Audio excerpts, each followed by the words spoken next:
Let's talk about plot lines that don't work. What do we do with them? I run into this problem pretty much once or twice in every book where a plot line that I'm really excited about just doesn't work. It doesn't manifest in the way that I want it to. And so instead of, trying to force it, I typically take the route of throwing it away. But as I was reflecting on this tendency that I have to just sort of abandon my plot lines, I started to wonder, is this really the best way? And so this video is to an extent an attempt to try and reason my way through the pros and cons of this style of writing. See, I write by the seat of my pants, but I've been coming to understand the shortcomings of that system of writing. At the same time, I know other people who write from very detailed outlines, who really spend their time crafting their story before they even sit down to write. And while their systems do have advantages, there are also disadvantages. See, nothing is perfect. And every system that we use to write can be improved, or at least that's what I like to think. And so, because my goal as a writer is to write the best book possible in the shortest amount of time possible, I'm constantly looking for ways to improve my process, improve my writing, to write better stories in shorter amounts of time. Now, we can put that shorter amounts of time piece aside, because right now what I want to focus on is exclusively this first goal of writing better stories. My typical way of handling a plot line that doesn't work is to throw it away, as I said. And that's really based on this concept that not all ideas are good. Ideas are cheap, and they're the easiest thing to generate. They're the easiest part of the writing process. You can come up with ideas, and if you're trained in how to generate ideas, you can come up with a lot of ideas. All it takes is a little bit of creativity, which everybody has, and time, which, again, everybody has.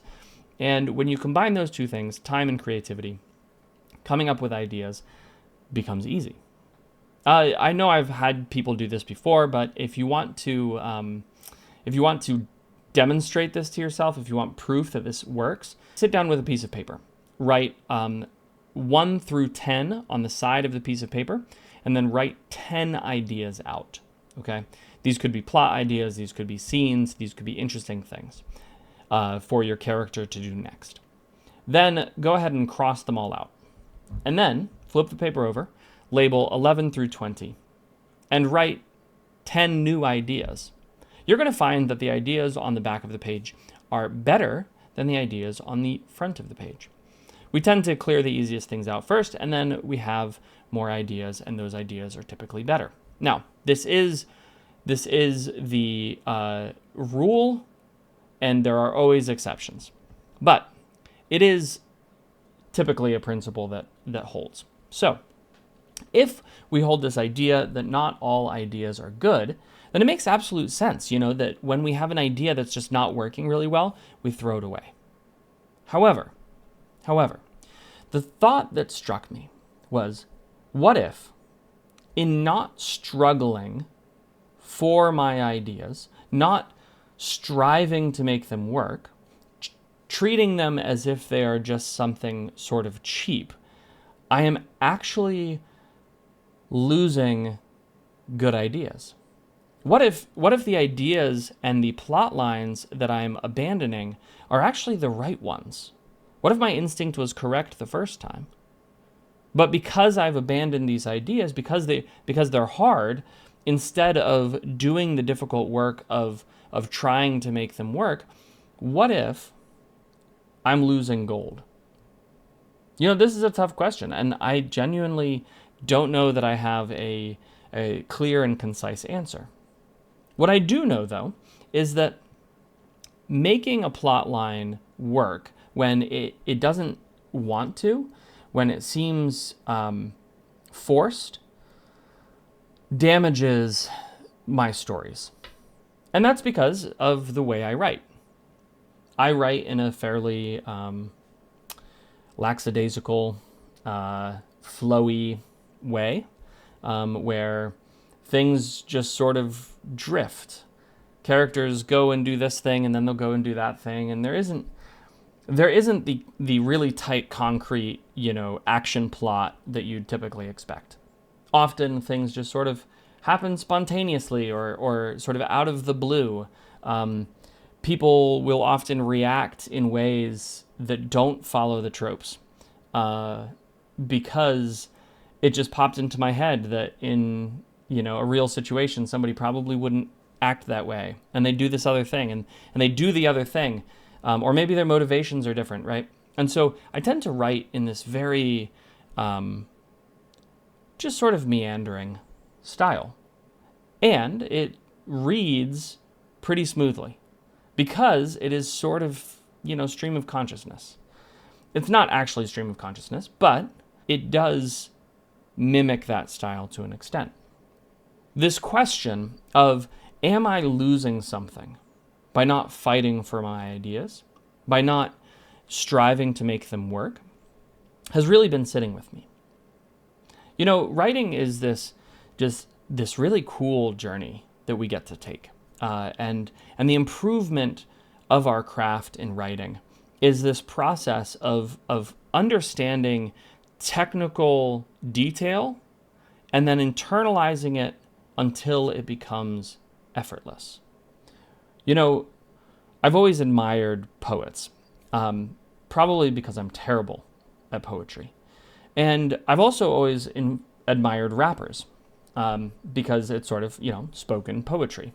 And then you add music in and beats, and it's incredibly complex, and yet it seems so simple and effortless.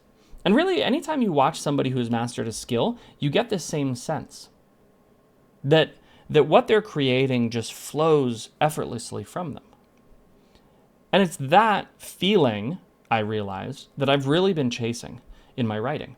It's this desire to just make it effortless. I'm not sure that that's the right path forward. Because when I make it effortless, when it becomes easy, it's also a sign that I've stopped growing. It's also a sign that I am not improving the way I would like to improve. I don't think that I've mastered my craft by any stretch of the imagination. But if I'm constantly seeking easy, if I'm constantly seeking to make it effortless, then the question becomes, am I done?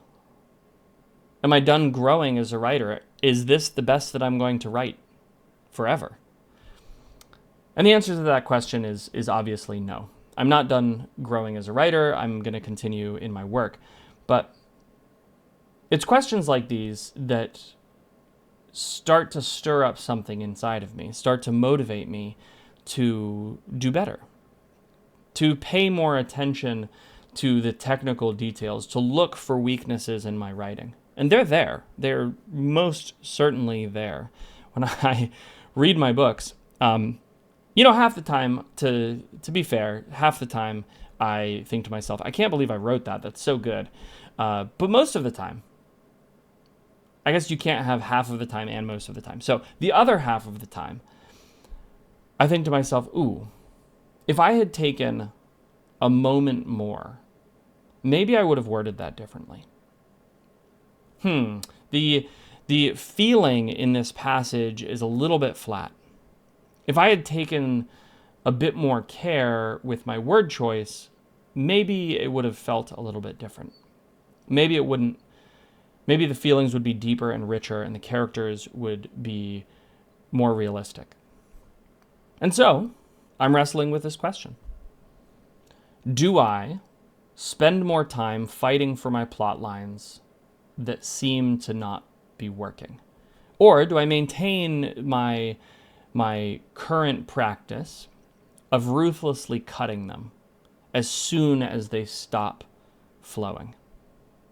I'm really curious about your thoughts on this question, because I think that as writers, we all write differently, but we all have things to teach.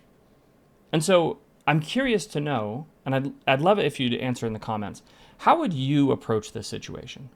How do you deal with plot lines that you feel like just aren't working? Do you ruthlessly cut them like I do and seek a new path that's going to flow sort of spontaneously? Or do you put your head to the grindstone, do you buckle down, and do you make those plot lines work? You know, it's so encouraging to me that I have not reached the end of my writing journey in terms of getting better, improving my mastery. You know, it's encouraging to me that I haven't even really scratched the surface when it comes to writing. And I'm excited to continue getting better. I'm excited to continue growing in this and continue exploring this wonderful and endless world of creativity.